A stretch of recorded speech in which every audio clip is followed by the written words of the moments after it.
నమస్తే, welcome to question hour. వైసీపీలో జగన్ సర్కారులో తెర వెనక ఆయనే, తెర ముందు ఆయనే, సలహా ఆయనే, సొల్యూషను ఆయనే, ఇక కౌంటరు ఎన్కౌంటర్ అన్నీ ఆయనే. అలాగే వైసీపీలో కేడర్ నుంచి లీడర్ దాకా కథ, స్క్రీన్ ప్లే, దర్శకత్వం మొత్తం ఆయనే ఏపీ ప్రభుత్వ సలహాదారు సజ్జల రామకృష్ణారెడ్డి గారు. వారితో ఈనాటి క్వశ్చన్ అవర్ కొనసాగిద్దాం. నమస్కారం సజ్జల రామకృష్ణారెడ్డి గారు, వెల్కమ్ టు ఎన్టీవీ స్టూడియోస్. ఈ క్వశ్చన్ అవర్ కార్యక్రమంలో మీకు ప్రశ్నలు సంధించేందుకు మా టీం ఎన్టీవీ కూడా సర్వసిద్ధంగా ఉంది. సో వారి తరపున కూడా మీకు స్వాగతం పలుకుతున్నాం. ముందుగా సజ్జల గారు, ఒక పక్క భారీ మేనిఫెస్టోతో కూటమి పోటీకి వస్తోంది. మీ మేనిఫెస్టో 4 పేజీలు అయితే వాళ్ళ మేనిఫెస్టో 6 పేజీలతో ఇంకా ఆకర్షణీయంగా అనేక పథకాలతో రిలీజ్ చేసా ఉంటున్నారు. సో ఏంటి, వై నాట్ 175 లక్షల దిశలో మీకున్న కాన్ఫిడెంట్ ఏంటి? మిగిలినవి కానీ ముందు దాన్ని చూడగానే గతంలో 650 హామీలతో వచ్చిన వాళ్ళు దీంట్లో కూడా మమ్మల్ని ఇమిటేట్ చేసినట్టు కనపడుతుంది. అంటే మేనిఫెస్టో అంటే స్పష్టంగా ఉండాలి, సూటిగా ఉండాలి, అండ్ వాళ్ళకి అర్థమయ్యేట్టు ఉండాలి, ప్రజలకు అర్థమయ్యేట్టు ఉండాలి, అనవసరమైన ఫ్రిల్స్ ఎక్కువ ఉండకూడదు. ఇది మేము తీసుకొచ్చింది ఇంతకుముందు మేనిఫెస్టో. దాని డిజైన్తో సహా మొత్తం అదైతే ఫస్ట్ టీడీపీ వాళ్ళు అది ఫాలో అయినట్టున్నారు. అందుకే బాగా సంక్షిప్తంగా తీసుకొచ్చారు, కలర్ ఒకటి మార్చారు, మిగిలినంత సేమ్ అలాగే ఉంది. ఇంకా మిగిలినవి భారీ అని మీరంటే అది ఇప్పుడు కాదు, వాళ్ళు మినీ మహానాడు అప్పుడే చెప్పారు ఈ సూపర్ 6 అన్నది. ఆ తర్వాత యాడ్ చేస్తూ దానికి ఏవో వచ్చారు. అవన్నీ ఇప్పటికే జనం ముందుకు వెళ్ళిపోయాయి, నలిగాయి, బాగా అరిగిపోయాయి. అందులో ఏం కొత్తదనం ఎవరికి కనిపించట్లేదు. ఒక రకంగా ఆ సడన్ సర్ప్రైజ్ అనేది ఎప్పుడైతే లేదో, సో దానివల్ల ఏం ఉపయోగం ఉంటుందని నేను అనుకోవట్లా. జనం కూడా పెట్టించుకున్నట్టు నాకైతే అనిపించట్లా. ఇక్కడ 2019లో మీ నవరత్నాల్లో ఇప్పుడు అమలు చేస్తున్న కార్యక్రమాలన్నీ ఉన్నాయి, వాటిని చూసి జనం ఓటేశారు. ఆ నవరత్నాలకు మించిన పథకాలను వాళ్ళు ప్రకటించారు. జనం అవి మర్చిపోయి ఇవి బాగున్నాయి అని మళ్ళీ ఓట్లేసే అవకాశాలు ఉండదా? 2019లో జస్ట్ నవరత్నాలు ఒక్కదానికే జనం ఆకర్షితులు కాల.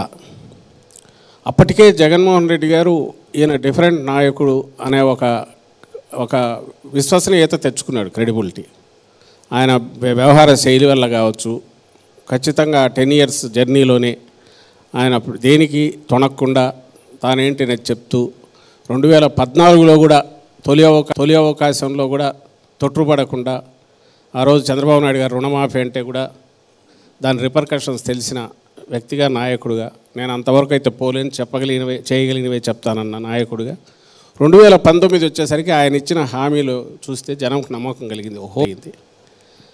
ఆ రోజుకు ఈ రోజుకు తేడా ఏదంటే, అదే నమ్మకం జగన్మోహన్ రెడ్డి గారి మీద ఎంత ఉందో అంత అపనమ్మకం చంద్రబాబు నాయుడు గారి మీద ఉంది. ఈయన పాలన కూడా ఎక్కువ రోజులు కాలే, 14-19 మధ్యనే నడిచింది. సో ఇంకా మర్చిపోలే. ఒకవేళ వాళ్ళు మర్చిపోయినా మేము మర్చిపోనివ్వం కదా, గుర్తు చేస్తుంటాం. అలాంటప్పుడు జనంకు చంద్రబాబు ఏదో తెలుసు, జగన్మోహన్ రెడ్డి గారు ఏదో తెలుసు.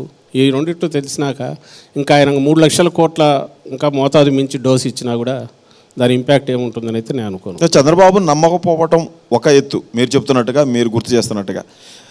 కానీ మీరు మీ పాత పథకాలని కొనసాగించారు, 2-3 మాత్రమే 2-3 వేలు పెంచారు. అంత కాన్ఫిడెన్స్ ఎందుకు సార్? నేను అదే ఇంతకుముందు అన్నదండి, మేనిఫెస్టో అంటే జస్ట్ ఏదో ఒకటి హామీలు ఇచ్చుకుంటా, సెల్ ఫోన్లు ఇస్తాము, లేకుంటే ఉచిత బస్సు ప్రయాణం ఇస్తాము, ఏదో అవి ఇవి చెప్తూ ఆ పవర్లోకి రాగానే మర్చిపోవడం అనే దాని నుంచి ఫస్ట్ టైం వైఎస్ఆర్సీపీ మేనిఫెస్టోతో ఒక డిఫరెంట్ తీసుకొచ్చింది. ఈరోజు చంద్రబాబు నాయుడు కూడా దాన్ని ఇమిటేట్ చేయక తప్పని పరిస్థితి ఉంది. అక్కడి నుంచే స్టార్ట్ చేయాల్సి వస్తుంది.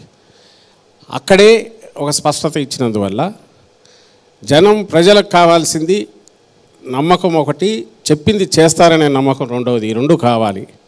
ఈ రెండు లేనంతసేపు మీరు ఎంత చెప్పినా ఉపయోగం లేదనే నమ్మకం మాకుంది, అంటే మా నాయకుడికి ఉంది.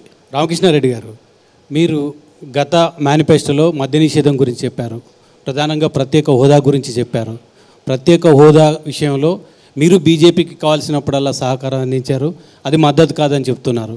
కానీ ప్రత్యేక హోదా అయితే సాధించలేకపోయారు. ప్రధానంగా మద్య నిషేధం విషయంలో ఈసారి గాలికి వదిలేసి సిపిఎస్ ఒకటి. ఈ 3 అంశాలు, ప్రత్యేక హోదా అంశం ఇక ఏపీ ప్రజలు మర్చిపోవాల్సిందేనా? అదేవిధంగా మద్య నిషేధం ఇక ఏపీలో కొనసాగే అవకాశం లేదా? ఇందులో ఏది మేము దాచిపెట్టుకోవట్లా. ఇప్పుడు అక్కడ కూడా నేను చంద్రబాబు నాయుడు ఆయనతో చంద్రబాబు గారితో ఎందుకు పోలుస్తానంటే ఉండేది ఇద్దరే కాబట్టి, చంద్రబాబు గారు ఉన్నారు, జగన్మోహన్ రెడ్డి గారు ఉన్నారు. ఛాయిస్ లేదు, ఇంకా వీళ్ళిద్దరిలో చూస్ చేసుకోవాలి ప్రజలు.